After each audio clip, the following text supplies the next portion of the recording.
first and foremost, you should really enjoy it.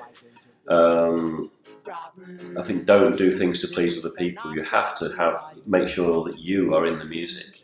And then I think if you have certain influences that are quite specific, learn about where those influences come from. You know, if you're into house music has a history going back 40 or 50 years.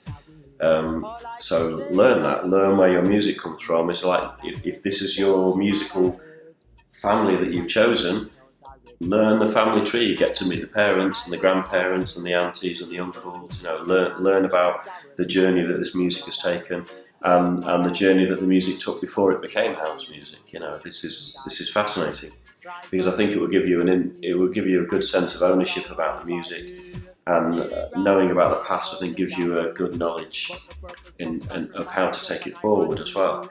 Know your roots. If you choose the music, then I think you need to pay respect to it and learn the history.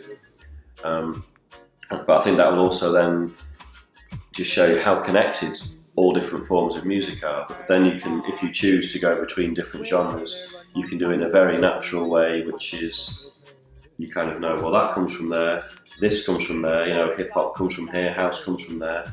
But 40 years ago, they had very similar roots and were based on very similar records and music scenes. So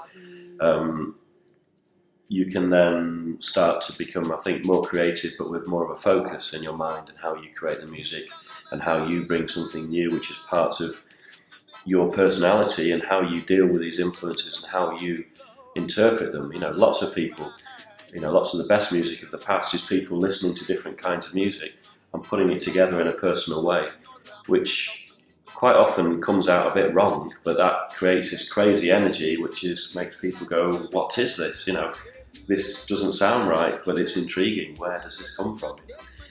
And a lot of these kind of unclassifiable records are ones that I keep going back to as a DJ, because they're just, there's some little mystery in there. I can't pin it down. I can't explain, you know, what makes this piece of music so special, but that's that's the fascination with anything that's creative. You know, if you can't explain it, you need to keep looking at it or listening to it or tasting it or watching it again and again and again.